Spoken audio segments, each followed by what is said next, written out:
Welcome to Biohacking with Brittany. Thank you for listening and for tuning in.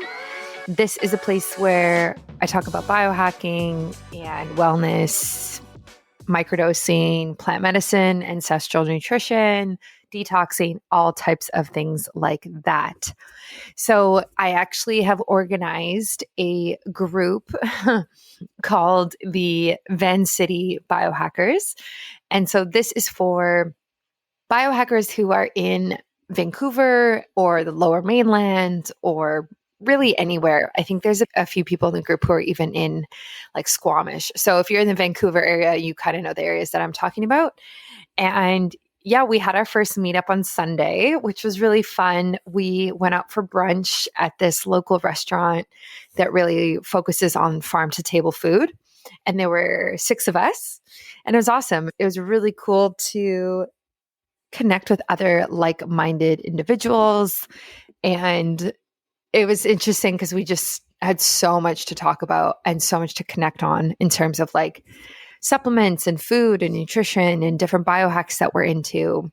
And it's really exciting because it's finally after COVID and the pandemic and just like biohacking not being as big of a thing, like now we're at a point where I can organize a meetup group and there'll be people who show up and we can do monthly dinners or events or stuff like that. So it's fun and it's awesome to actually build an in-person biohacking community, which is something that I've been thinking about for a while.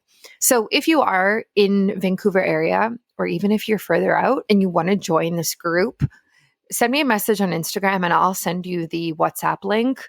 Right now, it's just a WhatsApp group. We just chat and organize different events. But it'll probably morph into something more. I'll probably start a Mighty network, probably in the new year. And so we'll have a place where we can talk about in more detail on specific topics and events and things like that. So stay tuned for that if you are interested. And I encourage you, even if you're not in this area, because I know a lot of you are all over the world, I really encourage you to try and connect with local biohackers. There are biohackers everywhere now, which is really cool. And it's cool that we're at a point where this is the case. So even when I lived in New Zealand a couple of years ago, I found some people who were into it. And it can kind of be hard, I guess. I guess it would be hard to find where your people are. But there definitely is a way. I would definitely search like Facebook groups or even like Eventbrite, or even if like you go to events that include different biohacking modalities. So, like cold therapy, like ocean dips or cold water swims or breathwork workshops or things like that. Those tend to be the places where biohackers kind of hang out and flock to, especially if there's events. And then if there are bigger things like the conferences, that would also be a fantastic way to meet people in person. I am planning on going to 2 conferences next year. So I think I'm going to go to the one in Orlando in June, which is the biohacking conference that Dave Asprey puts on. So I'm going to go to that one. And then I think, fingers crossed, I think I'm going to go to Amsterdam at the end of October next year. And I'm going to go to the Biohacker Summit. So I'd like to do both of those. And obviously, I will probably do some extra things in those areas as well. So if you're in Orlando and Florida, or if you're in Amsterdam, let me know and let me know what spots to hit up. I think with the Amsterdam one, my fiance and I, we are planning to do a bit of a almost like Scandinavian tour. So we're going to do some country hopping. I'd like to go to Finland, Sweden, Switzerland. Like we'll kind of see what we can fit into one trip and very much do all of the like saunas, hot, cold therapy spas. It will be that type of trip, which would be amazing and a lot of fun. So I will obviously create a lot of content about that and talk more about it as I plan that trip out.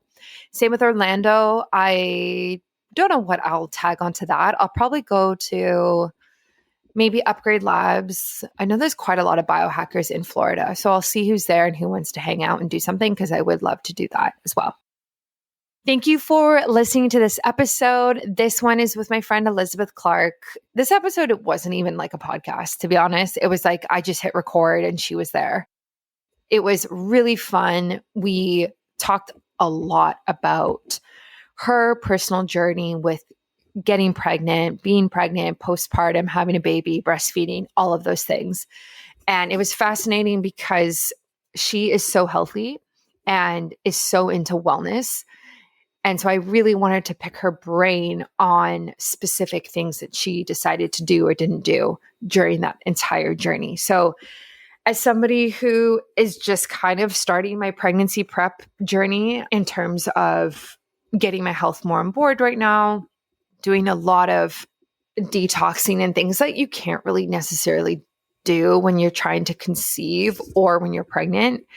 I'm kind of in that zone right now. And so it was really fascinating talking to her and getting all of her insight. I love her. She's great.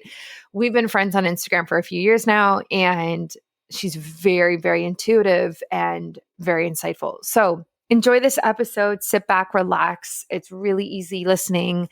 And I hope you learned something from it because I definitely did. A shout out to my sponsors of this week. Sensate. I just posted about them yesterday on my Instagram account, which is at Biohacking Brittany. We have this like outdoor fire pit now. And I actually used my Sensate when I was out there the other night. So I was like lying on my outdoor couch or whatever patio set and used it at the fire. And it was like a blessing. It was so nice. This device really takes you out of fight or flight, puts you into like a calmer mode, a very grounding mode. And it really helps with my stress management. I don't know how else to put it, but it just really does. So I really encourage you to take a look at Sensate. I think they have Black Friday deals coming up this weekend. I wouldn't be surprised. If not, you can use my discount code Biohacking Brittany. Go for it. And a shout out to Silver Biotics. I'm nervous to say this, but I think the rashes on my back of my legs are completely gone. I am like shook by this. If you've been listening, you've been hearing about my rashes for months, and you're probably so tired of hearing about them. But they kind of come and go, but they're usually always somewhat around. And I kid you not, like I'm literally touching the back of my legs right now, and I don't feel them. I don't understand where they went. They might be a little bit on my one calf, but it's like completely gone. So I don't know what completely contributed to this, but I will say that I've been using my Silver Biotic gel for quite a while now on the back of my legs. And I've also been using the Silver Biotic supplement. And so this supplement is colloidal silver, but it's nanoparticles. So they're smaller, so they don't collect in your body. And it really, really supports your immune system, and it like kills all the bad guys. So it kind of makes sense that I just started taking this supplement again last week. And now my skin is so much better because I really do think it is fungal. And if it is fungal, then it makes sense that taking something that is antimicrobial would be so supportive in this way. And last but not least, also I have a discount code for Silver Biotics. It's Biohacking Brittany if you want it. And last but not least, I want to shout out Viome. I love Viome. I'm actually going to do my next test, I think next week. And I'm really excited because I've been really working on my health pretty intensely in the last couple months. So I'm excited to see what it says.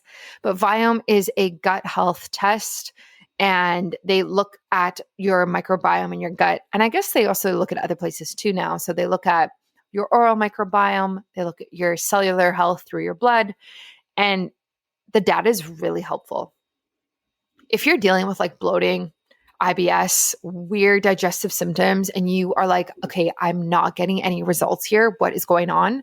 This is the test that you need to do because it gives you so much information on your results and also on like the functionality of your gut. So it's not just like, oh, hey, take these probiotics, or you have this virus, or you have that virus. It's like, no, your protein fermentation is not doing well. You might have leaky gut. You might have cellular dysfunction in this way. Like it's just very in-depth and it's very helpful. So I suggest it to a lot of people who have very similar symptoms. So again, you can try them out. So it's obviously Biohacking Brittany with that one as well. It will be linked in my show notes. All of this is on my website too. I have a shop page there with all of my discounts and links. And yeah, enjoy this episode and catch me next week. I am launching my 12 days of biohacking gifts next Thursday. So this is 12 days of giveaways, essentially. Every day is a different giveaway, is a different brand, and you can win. And it all has to do with health, wellness, and biohacking. So you'll hear about it on my podcast, and you will also be able to enter in the giveaways on my Instagram page. So stay tuned for that. Lots of content coming, lots of free stuff you can win, which is the best. And actually, I think, let me check. Yes, all three companies that I just mentioned, Sensate, Silver Biotics, and Viome, will be part of the giveaway. So you can win products from all three of those companies. So stay tuned, and many more. So I will catch you next week for that episode. Okay, welcome to another episode of Biohacking with Brittany. I am so glad that everybody is joining this week. This week is going to be super easy. I have a friend on the show, which makes my life easier as a podcast interviewer. It's Elizabeth Clark. We have been friends on Instagram for, I don't even know how long, years. I think it's years at this point. And I don't even know how we first got connected, but through Instagram and the beautiful things that it does. You are such an expert in areas that I'm not an expert in, and you have been on this beautiful health journey. So I would love, before we get into your most recent health journey, I would love for you to kind of take us back to the start and like, what was the kickoff that really got you into wellness in the first place? Great question. Thank you for having me, by the way.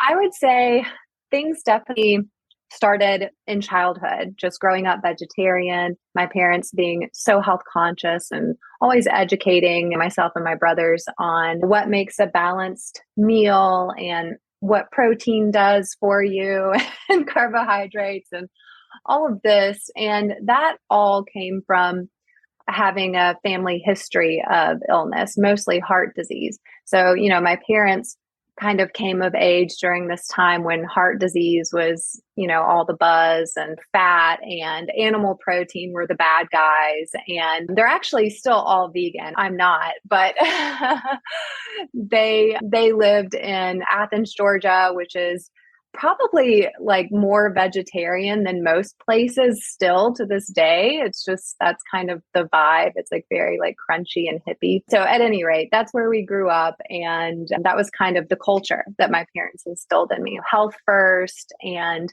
physical fitness was also very important. We had to work out for an hour a day. Even as kids, we had to prove that we sweat. Wow. This was during the summer when we didn't have like school and PE, but yes, we had to read for an hour every day and prove that we read by telling what we read about. And then we had to sweat for an hour a day. So I just grew up with this like hyper awareness of, physical health. So I also always had some health issues that the rest of my family didn't have, and that I didn't know anyone else who had these health issues, just weird things. I think the first time it came up in my life was this weird rash and this like itching. And I think actually the itching came before the rash. So it was like really enigmatic. Like I just could not stop itching. And now we know histamine is a complicated issue, but that's what was going on. So my parents took me to what my mom calls a witch doctor in Atlanta, Georgia. And I just remember getting poked with 50 needles at the same time in my back. It was like allergy testing. But as a kid, you just remember what it felt like.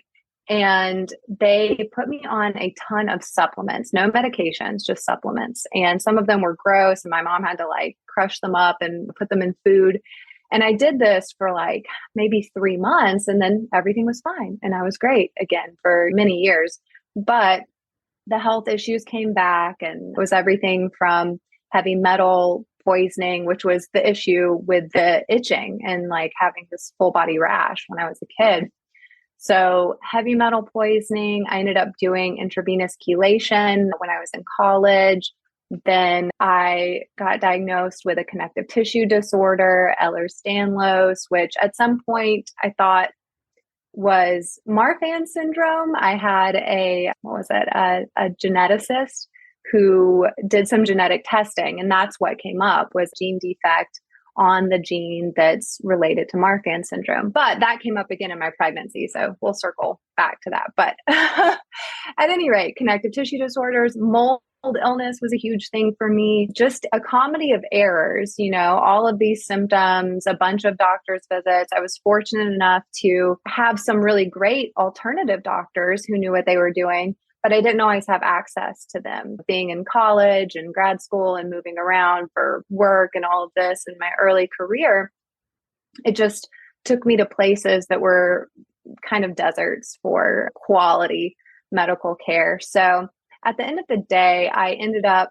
being really, really sick in grad school and almost dropped out, but was fortunate enough to just take an entire year of medical leave and get the care that I needed with, again, an alternative medicine kind of office down in Florida. And I healed. And then at some point, I realized that part of that is emotional. And I started healing, the emotional side of things as well. And the trauma of having a chronic illness was a part of it. And yeah, so at the end of the day, I was fortunate in a lot of ways to be able to heal, but I was also fortunate, I think, to have experienced a lot of different chronic illness just because it really opens you up to a side of life that makes you so much more grateful when you are healthy, and it opens you up to be able to help other people as well.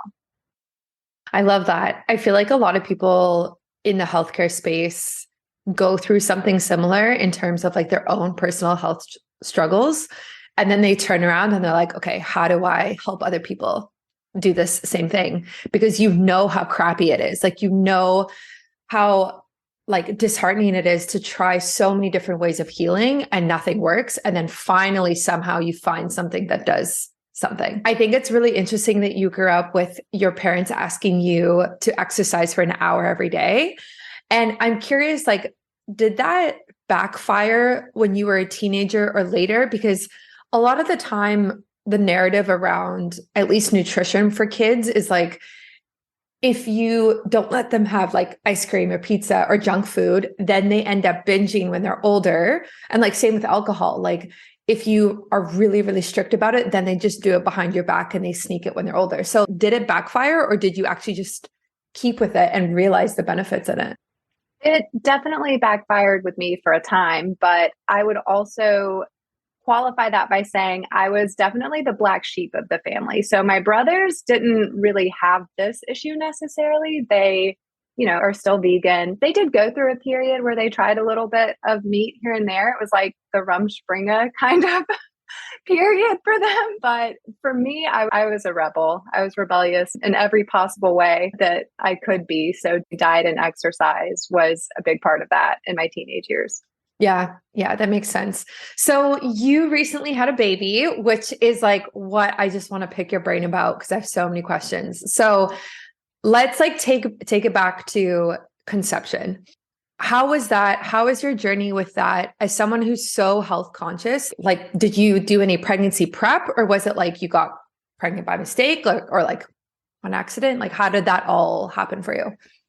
So a little bit of both. A few years before I got pregnant with Clark, he has my last name as his first name, I realized that I did want to be a mother. And because of that, I started preparing then. And it really, a big part of that for me was just like staying at this like baseline healthiness, like I wasn't really trying to go above and beyond. I was just trying not to slip back into being sick and just to, make sure that my body could handle a pregnancy. I had a feeling that I would be sick during it just with migraines or nausea or something like that. So I just wanted to be as prepared as I could be. And a lot of the herbs that I take on a regular basis just to sustain this baseline are things that you can't take during pregnancy. You know, some herbs are contraindicated because there is a little bit of research saying that they're, you know, harmful. But for the most part, there's not a lot of research on herbs, and they're just contraindicated because of that. So I had to really try and fit it all in before I met the person that I just felt was going to be the father for our child together. So that was part of the prep. And then I guess spiritually, I had a lot to prepare for. I really got intentional about literally asking my future baby, like, show me who your father is going to be. So it was, yeah, it was Wow. like a physical and a mental health kind of preparation. And when it came down to conception, that part was completely unexpected. I did have this feeling that I had met the father, you know, of my future baby.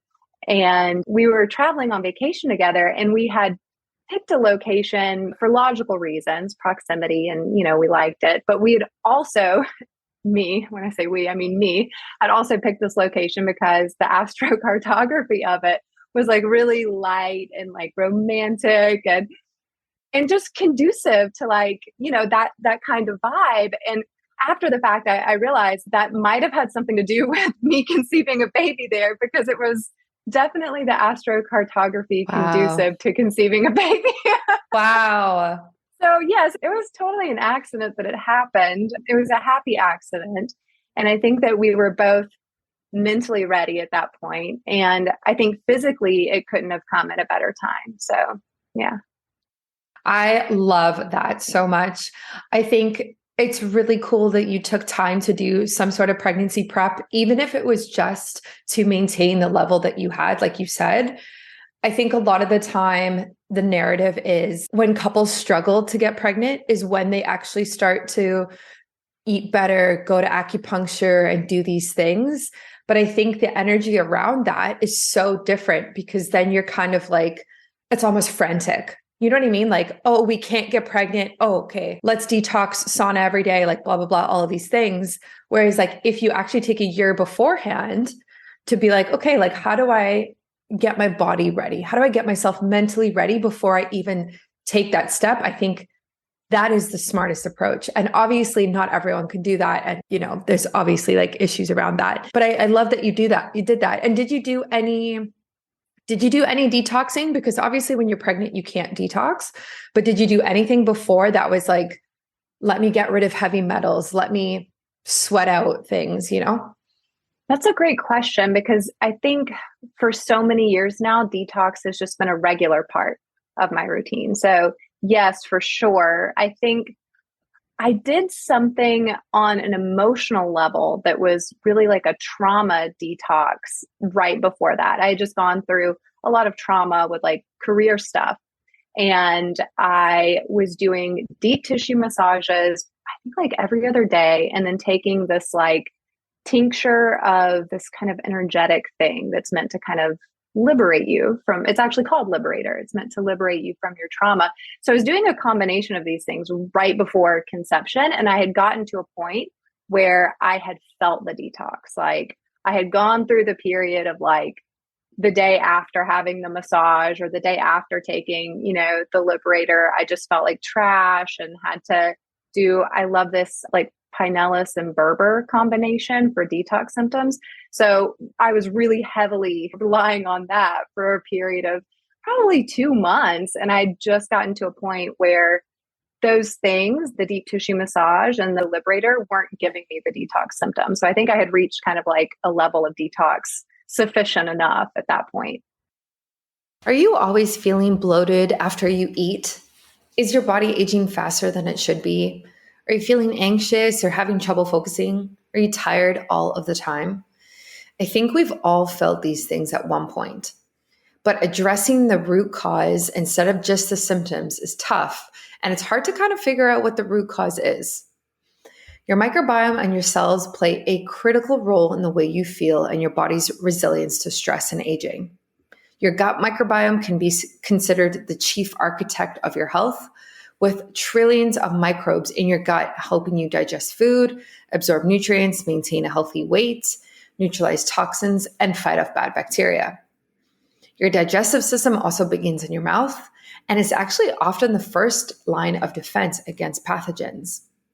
When your cells are functioning optimally, they produce enough energy to sustain your needs and are efficiently cleaning up cellular waste like free radicals. Viome provides an in-depth test that looks at all of this. They look at your gut microbiome, your oral microbiome, and your cellular health. They use cutting-edge mRNA technology and an AI-powered platform that helps give different health scores and recommendations based on your test results.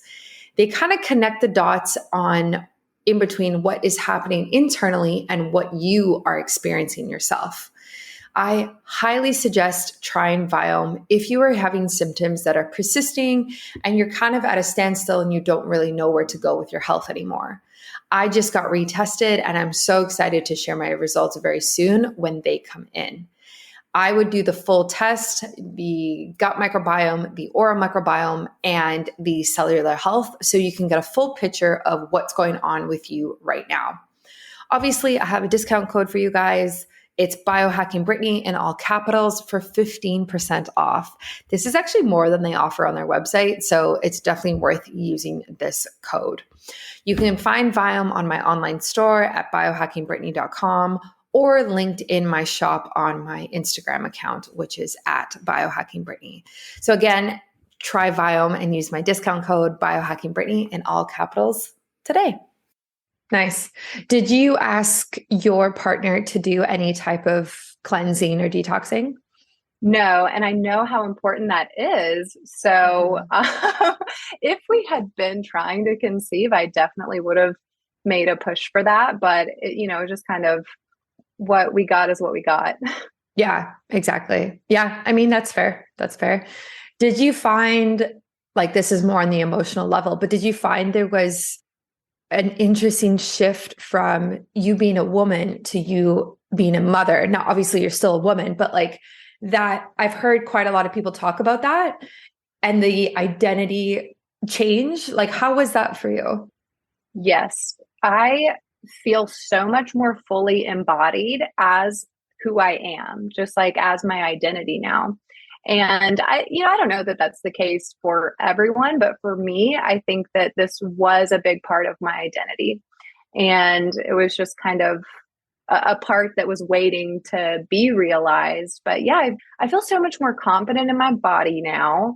And maybe that's just from, being in a space where you're fully exposed and vulnerable, like in a hospital. I had a hospital birth, so having a team of people around you and your partner, and you're in like the most pain you've ever been in. And you, as a first time mom, like I didn't even know if I could do it. There were definitely times, but like right before, and I think this is a common experience. So I think it's important to say this, but a month before I gave birth, I was really having these feelings of, I don't even know if I could do this. How are we going to get this baby out of my body? So after going through that, it's like, I have so much more confidence in my body, but then I also I have so much more confidence in my body from a different perspective as well, which is like before having a baby, I was very self-conscious, like being in a swimsuit, showing any part of my body just made me feel very awkward and like out of place. And after having a baby, I'm like, I feel great about my body. Like anyone can look at my body and it doesn't faze me whatsoever. And I'm not exactly sure why that is, but I know that it was a shift that happened from giving birth. I love that. I actually really, really appreciate that because I think the narrative is so common. Like the common narrative is, how do I get my body back?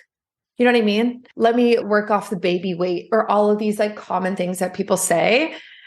But to flip that script and be like, my body gave birth and I'm super proud of it. And like, I am fine to show it to the world now is such a refreshing take on it. And I love that. So how was your pregnancy? Give us the details. And also, do you have any pregnancy biohacks? Like, I'm so curious what you did. Oh gosh. I wished that I had had more pregnancy biohacks because I did feel because it was unplanned. I was just flying by the seat of my pants the entire time. I was very tired. I did have migraines, especially for the first trimester, because I normally take a combo of herbs that prevent migraines, for me at least, prevent them almost 100%.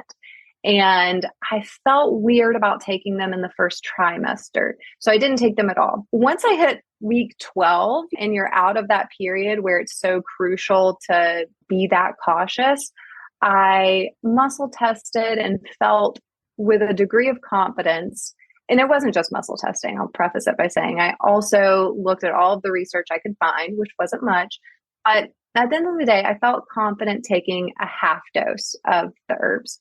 And I wasn't even sure if that was going to be a therapeutic dose, but I could not function. I had migraines every single day. So I started taking a half a dose, and eventually the migraines got fewer and fewer. And then they got very infrequent towards the end of my pregnancy. So that was great. But the main thing was the migraines that I experienced. The nausea was terrible. It was, for me, unbearable. And magnesium and B6 play such a big role in that during pregnancy. But because it was an unplanned pregnancy, I was really having to play catch up. So my main hack for the nausea, I guess I had two hacks. I had a chewable version of magnesium, and I would take those and just like let them dissolve in my mouth whenever I got like a really big wave of nausea. It was a little bit hit or miss, but I think it did ultimately help. But the other thing, and I can't remember the name of this device, it was a wristband that shocks the inside of your wrist. And I would crank that thing up. It has I think like a 1 to 10 kind of setting. So depending on how nauseous I was, I would set it all the way up to, number 10 and just breathe. And, within a matter of minutes, that usually got the nausea to calm down enough. But those were the two main biohacks that I had, were basically related to nausea. Yeah. So the shock therapy, is the point to create pain so that you focus on something else? Or what is the point of that, I guess? To be honest, I don't really remember what they say, but I want to say it's like an acupressure point. And I don't know why the electric pulse is what they use, but yeah, I'd have to look it up again. But for whatever reason, it did seem to work. And I want to say it's FDA approved. I'm not sure about that, but I'll look it up and I'll give you the name in case anybody wants to have that. Yeah, absolutely. So how was your fitness routine like during your 9 months? Oh gosh, just walking towards maybe the second trimester. I took a course by a physical therapist. And it was mostly for just preparing your body for birth, not necessarily for staying physically fit. And I did a few of the exercises from that, but admittedly I was not a diligent student, but just, enough to make sure that my body was somewhat, prepared to give birth, and for after giving birth as well, prepared to protect itself against prolapse and that type of thing. But because I have this connective tissue disorder, I was on the cautious side of physical activity while pregnant, because you have so much progesterone that your connective tissues are even more lax. And I didn't want to do anything that would do more harm than good. And, you have this 10-pound or 20 pounds of total mass that you're carrying around, and it's pulling on your spine and making you more prone to subluxation and that type of thing. So I think I was a special case in that regard, but I was definitely a little bit more cautious than I probably needed to be. Yeah, I think that makes sense. I think doing any type of prenatal yoga or Pilates or walking is really the best thing. I also heard, and I've read up, that it's recommended to do swimming as well. Obviously not in a chlorine pool, like a saltwater pool, or even, I guess you could do a lake or something like that. But just because it gets rid of the pressure that you feel, and it's still helping with movement and blood flow. And every time I see women in the gym who are pregnant, I'm like, good for you. I know. Good job. No. I'm amazed. I did not have that level of motivation or energy. Yeah. Yeah. No kidding. Were you on like a specific prenatal that you loved, or did you like try different ones, or what would you recommend? Gosh, so this is a loaded question for me. I was not able to ever find a prenatal that I felt really good about. So I bounced around, with a few different ones. It's not that I couldn't find a high quality one. There's lots of high quality ones out there. The problem for me is balancing the type of B vitamins that's in the prenatal. So most of the low quality prenatals, you're going to get folic acid and cyanocobalamin, or the manufactured forms of B9 and B12. And that's not ideal, mostly because they can cause you to create transport antibodies or receptor site antibodies to these things. And that's not something that you can just go to your doctor and ask for a test. It's something that is, testable in research, but it's not like a consumer type of test that can be done. So most of the time, you don't even know if your body's doing this. However, having those types of antibodies, I want to say it was, if you have both the folate receptor site and the transport antibodies together, your risk of your baby developing autism is 17-fold higher. So Wow. this is important. It's important to, know what you're taking, and more importantly, to know how your body's reacting to it. The problem is it's hard to know how your body's reacting to it. I would say almost impossible to know, unless you're a researcher and you have access to this just by some crazy fluke of opportunity. So there's that issue with the low quality ones. With the high quality ones, the issue is the B vitamins are all methylated. And I say that's an issue because it's an issue for me.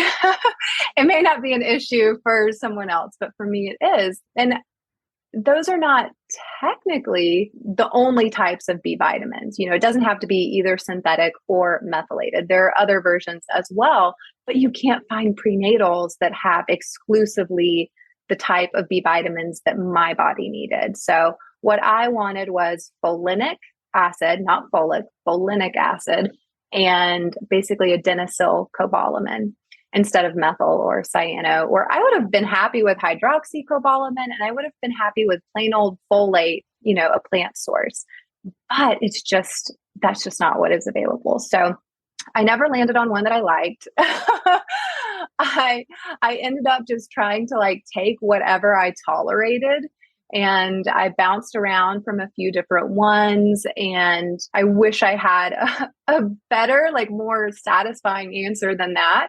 But it was definitely a point of contention for me throughout my pregnancy to feel like I can't find what is right for my body. Do you ever feel frazzled, not grounded, stressed, and like you have way too much on your plate? Of course, you should be taking time for self-care, but doesn't mean you actually are. And it kind of just feels like another thing on your to-do list. I have definitely been there. It's tough to kind of balance everything these days, especially for those of us working from home with extra side hustles and or kids. Stress reduction feels like a nice idea, but never something easily achievable in the moments when we need it the most. I believe in solutions that use science to help us be healthier on a daily basis, but without crazy technology or tools that aren't accessible or affordable for everybody. I use Sensate, which is something that I've been using for a long time now, and I spoke about a lot last year, which is a groundbreaking innovation in wellness technology that uses the natural power of sonic resonance to calm your body's nervous system, providing immediate, let me tell you, relief and long-term benefits from regular use. It calms your nerves and helps you feel better in as few as 10 minutes per day. It improves stress resilience to help you cope with whatever life throws at you. And it increases heart rate variability, a known biomarker of health and longevity. This is so important because for many of us, our body's built-in stress management system is simply just an overdrive. Sensate's novel patented technology was designed to send infrasonic waves through the chest to reach the vagus nerve that sits deep in the core of our nervous system. By speaking to our body's command center, we can control how we respond to all the positive and negative things that we experience each day, which is just so cool and such an easy biohack to bring in every day. You can use my discount code, which is biohackingbrittany in all capitals. I will put the link in the show notes, and it's on my shop page at biohackingbrittany.com, and you get $25 off today.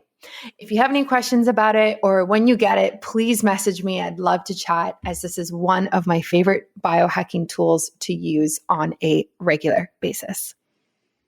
Yeah, I know we've spoken about this on Instagram before about like the different B12s and which one is the best. And it's interesting that you struggled so much, because that means that you should just create the product yourself. And there's a market for it. Yes, 100%. And that is definitely on my like vision board / bucket list. I'm getting to do a little bit of supplement formulation right now for women, but we don't have any plans to branch out into the prenatal space anytime soon, but one day it will happen. One day, exactly. So how was your birthing process? So you said you had a hospital birth. Was that always the intention, or did you want a home birth before that? I entertained the idea of having a home birth, and I think I felt really drawn to doing that, but not very supported in doing that. And I say that because I live in a state, North Carolina, in the US, where they can't make it illegal for you to give birth at home, because anyone could accidentally give birth at home. But it is illegal for any birthing professional, like a midwife or a doula, to attend a home birth. So it would have been a free birth. I would have been giving birth by myself as a first-time mom. Wow. My mom lives 5.5 hours away. So in order for her to be at my birth, I had to basically know what day I was going to go into labor, which is hard. I did predict it using astrology. It was accurate, but I kind of waffled on it. So my mom didn't actually get to attend my birth. So if I had been giving birth at home, I think I would have been so nervous about just not having the support there. And even if I had had the support there, I think I would have been nervous for them, because there are doulas and midwives who will attend your home birth, but they ask you to not say their name. And if something goes awry and you end up at the hospital, you have to be really like cloak and dagger about it and say like, oh, this is just my friends. Like, yeah, it is a really bizarre situation to be in, but that's kind of why I chose to have a hospital birth. But one of the reasons I didn't want to have a hospital birth is that I had been labeled high risk because of my medical history, even though everything was fine. You know, I had some migraines and some nausea, but that was it. Like I was the pinnacle of health for this pregnancy, and it went off without a hitch. But being in the hospital raises your stress hormones and decreases the hormones that make you give birth. So it was definitely, I think, a longer process because I gave birth in the hospital. I only labored for 8 hours total, and only maybe 6 of those were at the hospital. However, I think it would have been shorter if I had given birth at home. That's wild. I did not know that that was a situation for some of the places, like some of the states in America. Mm-hmm. Yeah. In Canada, there's a birthing center in the town that I'm in, and you go there, you get a midwife, which is covered by our healthcare. And then if you want a doula, you pay out of pocket, and they will come to your house and help you give birth, like no issues. Wow. It is an option to give birth at a birthing center here in North Carolina, but it's not an option if you have any risk. So it was not an option for me. And I clawed like tooth and nail to get them to remove that from my medical history. And I jumped through hoops to try and prove to them that this is in the past. But the issue was, part of my health history was lupus, and the allopathic medical system just will not believe that lupus can be cured. So I had all of this blood work. I showed them no lupus blood work anymore. Like, I'm all good to go.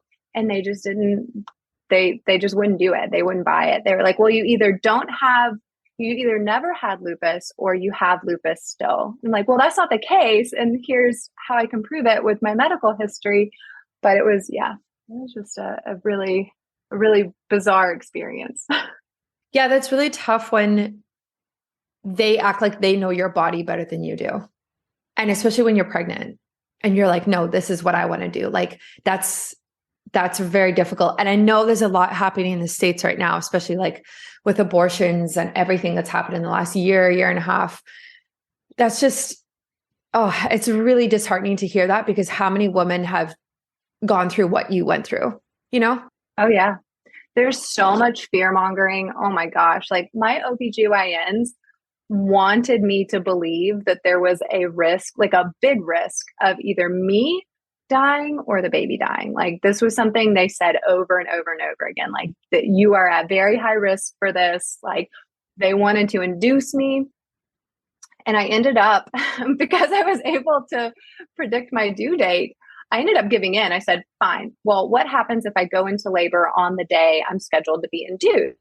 They're like, well, then I guess you just have the baby, but what are the chances? And I was like, hold my beer. Like, I was like, let's set the induction date for this date. And it was like exactly a week before the baby was supposed to come. So they were okay with that. You know, they were like, that's fine. You can be induced a week beforehand. And I got to the hospital literally at my appointment time. Like, I went into, my water broke at 8 a.m. I got to the hospital at 10 a.m. because the contractions were so frequent and like so intense that it was time for me to go.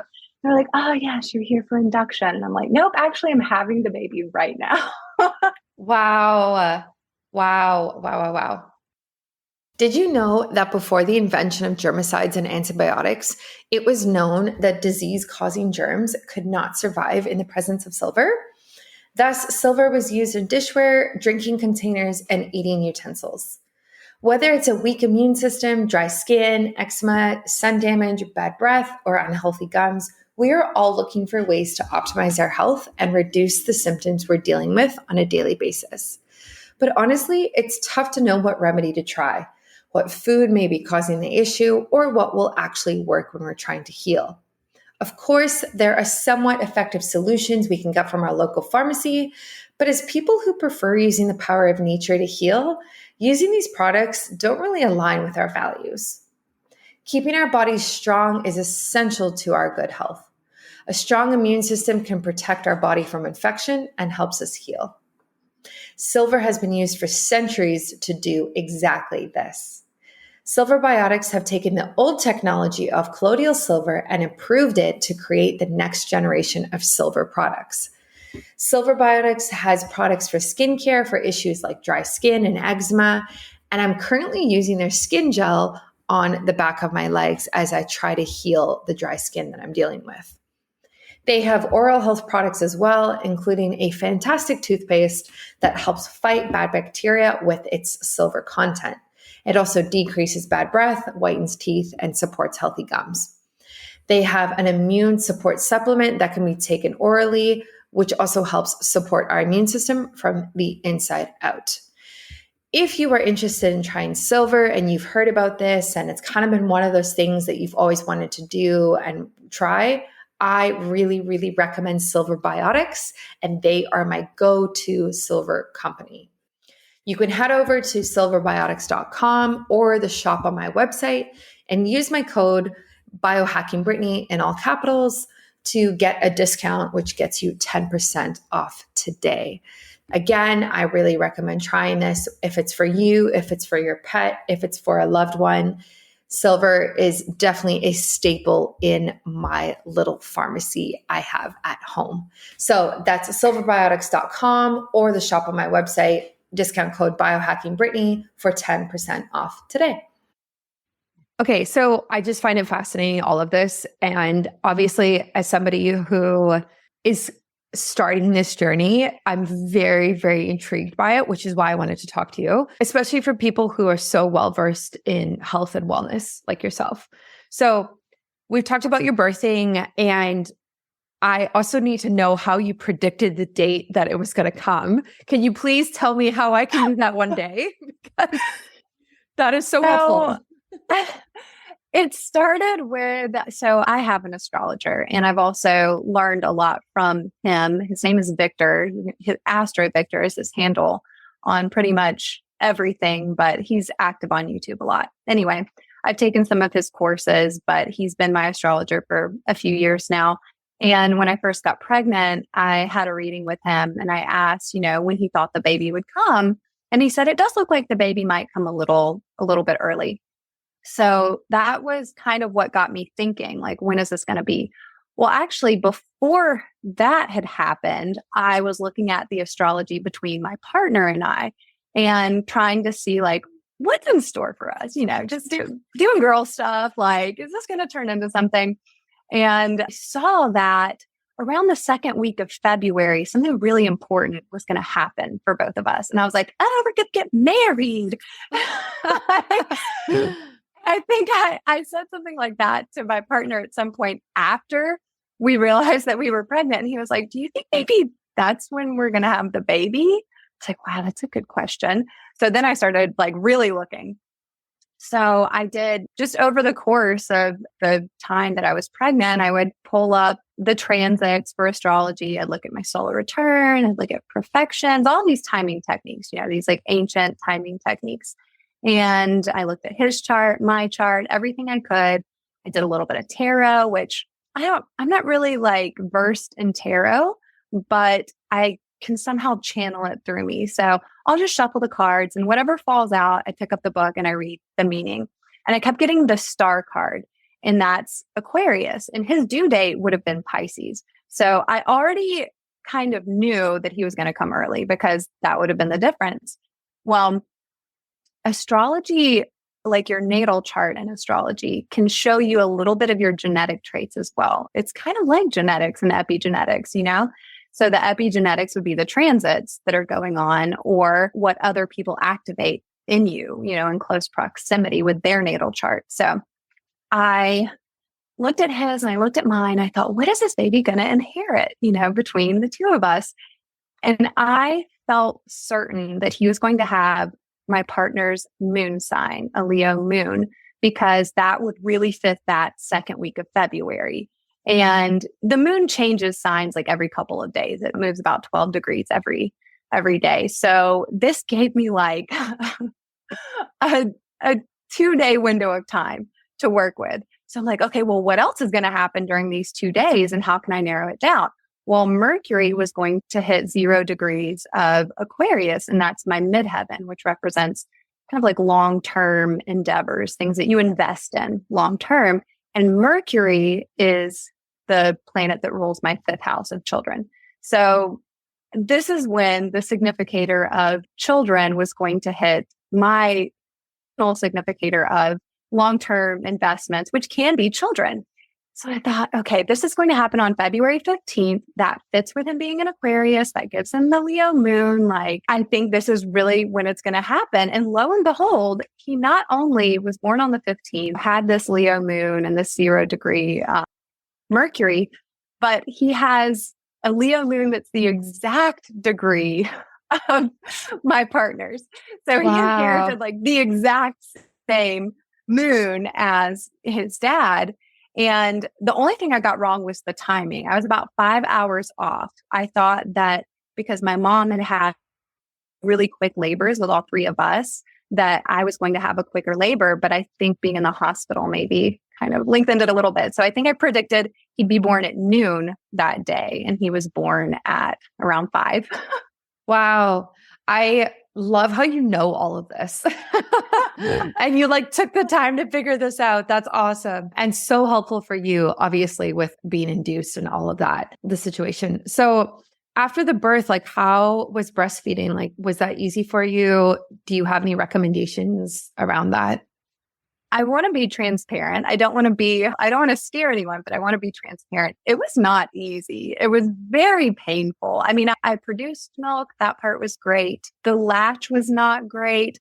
One thing that I will say that I learned after the fact is that if you get an IV during delivery, which I did, or during labor and delivery, your body gets kind of swollen. It retains this fluid.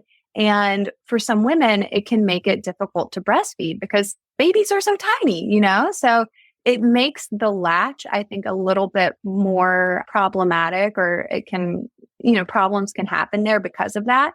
And you don't have to get an IV during labor and delivery. The only real reason to do it is if you think there's a chance you'll get an epidural, you have to have an IV for an hour before they'll do the epidural. And I was going to do an unmedicated birth because I have a Chiari malformation and they have to do the epidural in your spine, essentially. So there's a chance that it could have made my Chiari worse.